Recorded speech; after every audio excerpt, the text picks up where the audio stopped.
Salut Célène, écoute, on se retrouve aujourd'hui pour un nouveau podcast. Alors le sujet du jour, c'est la fidélisation des clients. Alors je pense qu'il y a deux choses. La première chose, c'est comment faire pour garder nos cavaliers, comment faire pour qu'ils renouvellent leur licence au mois de septembre et comment faire aussi pour attirer d'autres cavaliers. Alors on va commencer un peu par cette deuxième partie, comment attirer d'autres cavaliers.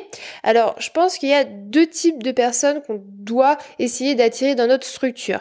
Il y a les personnes qui ne connaissent pas du tout l'équitation et qui ont envie comme ça de s'y mettre. Et il y a ceux qui montent déjà à cheval, qui savent déjà ce que c'est. Alors pour ceux qui connaissent pas l'équitation, pour moi, faut pas mettre le produit en avant. C'est-à-dire qu'il faut pas d'abord mettre en avant le fait que l'on vende une heure d'équitation. Il vaut mieux mettre en avant qu'est-ce que ça va t'apporter si tu viens faire de l'équitation. Parce que les gens, quand ils se disent, tiens, je ferais bien de l'équitation, ils se disent, si je fais de l'équitation, je vais apprendre à me servir du cheval et je vais savoir faire du galop. C'est un peu les deux trucs principaux. Mais en fait, qu'est-ce qui se cache derrière ces envies-là? Le fait d'apprendre à faire du galop, c'est quoi? C'est le fait de se sentir libre. Ils vont se dire, tiens, si je sais faire du galop, peut-être que je pourrais aller faire une balade à la plage au galop et waouh, je me sentirais vraiment libre. Donc en fait, ce qu'ils veulent, c'est de l'émotion, c'est de l'expérience. C'est pas apprendre des choses techniques en premier, c'est pas ça. Ce qu'ils veulent, c'est vivre des choses vraiment. Et puis quand ils se disent tiens, je pourrais aussi savoir me servir du cheval. Qu'est-ce qui se cache derrière? Le cheval, on sait que ça peut pas tricher parce que c'est un animal qui est absolument exceptionnel. Enfin, je vais pas mettre en avant les qualités du cheval. Je pense que vous les savez autant que moi, mais ce qui se cache derrière ça, c'est le fait de vivre des vraies relations, que ce soit une relation authentique, et puis aussi le fait d'appartenir à un groupe. Je vais aussi être avec d'autres personnes finalement qui ont les mêmes envies que moi. Donc voilà, vraiment ce qu'il faut mettre en avant, c'est qu'est-ce que ça va t'apporter de faire de l'équitation. Ça va t'apporter vraiment cette sensation d'être libre, d'être dans la nature et d'être dans des vraies relations, d'être dans la vraie vie. Et pour les parents, vraiment je pense qu'il faut vraiment mettre en avant le côté éducatif. Votre enfant, il sera avec un poney. Avec un poney, on peut pas tricher. Ils vont devoir essayer de comprendre le cheval. Les enfants, ils pourront jamais obliger un poney à faire ci ou à faire ça. Donc ça va vraiment les faire travailler sur leur communication. Et ça, faut pas hésiter à le mettre en avant. Et puis ensuite, pour les cavaliers pour les personnes qui, eux, sont déjà cavaliers, leur dire que, chez nous, je vais vraiment essayer de m'adapter, écoute, à tes attentes, que l'enseignement et que la cavalerie, vraiment, elles te seront adaptées et que on va vraiment essayer de mettre en avant ton plaisir et ton potentiel. Alors ensuite, il y a une autre facette de la fidélisation, c'est comment faire pour garder nos cavaliers. Je pense que vraiment la première chose, c'est de leur montrer à nos cavaliers qui sont importants pour nous, que l'on est vraiment content qu'ils viennent tous les jours, qu'ils viennent toutes les semaines. Il faut pas aussi hésiter à leur demander leur avis et savoir les écouter. Voilà, peut-être que leurs envies, en plus, elles changent. Peut-être que au mois de septembre, ils avaient envie de telle chose, et puis finalement, au mois d'avril, ils ont envie d'autre chose. Donc, il faut pas hésiter au cours de l'année à leur demander leur avis. Qu'est-ce que vous aimeriez faire? Qu'est-ce que vous aimeriez changer? C'est quoi votre rêve le plus fou? Faut pas hésiter vraiment à leur demander directement ce qu'ils veulent. Et puis une deuxième chose aussi, c'est vraiment la régularité dans la qualité des services.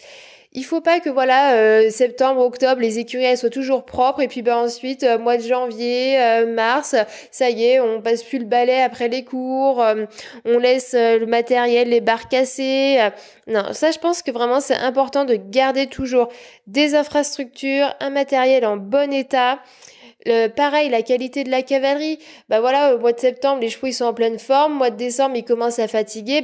Faut pas hésiter à tourner un petit peu, à en laisser certains en repos et que les autres prennent le relais de façon à ce que les cavaliers aient toujours des chevaux en forme. Déjà, ça sera bien mieux pour le bien-être de la cavalerie parce que à force de tirer sur les chevaux, il y a un moment donné où ils peuvent plus. Donc, faut pas hésiter quand même à leur laisser des semaines quand même de pause autant que possible, quoi. Faut vraiment essayer de faire un roulement.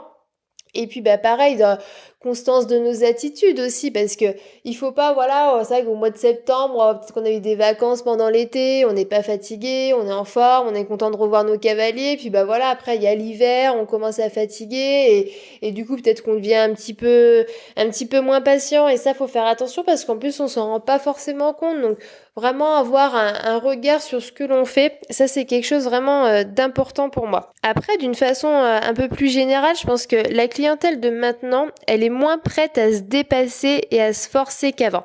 Elle est plus à la recherche de plaisir et à la recherche d'expérience et à la recherche d'émotions qu'avant.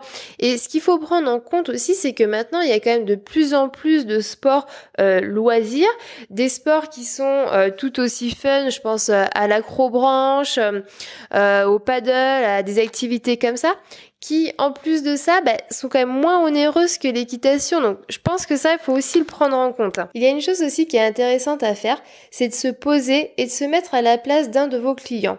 Voilà, vous vous posez tranquillement, vous regardez votre centre équestre et vous vous demandez un peu dans quel état est-ce qu'il est. Est-ce qu'il est propre? Est-ce qu'il est bien rangé? Est-ce qu'il y a des barres un peu pourries? Vous vous posez aussi la question sur votre enseignement.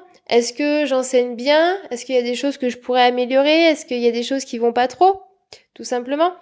Un autre exercice aussi, c'est d'aller dans un autre centre équestre de façon incognito. Alors évidemment, n'allez pas dans le centre équestre voisin parce que vous allez peut-être un peu vous faire griller, mais voilà, vous allez dans un centre équestre d'une autre région, vous vous baladez, vous regardez un petit peu ce qui se passe, vous regardez un peu les cours, et puis vous vous dites, tiens, ça c'est bien, ça c'est bof, et par rapport à ce que chez moi, comment c'est par rapport?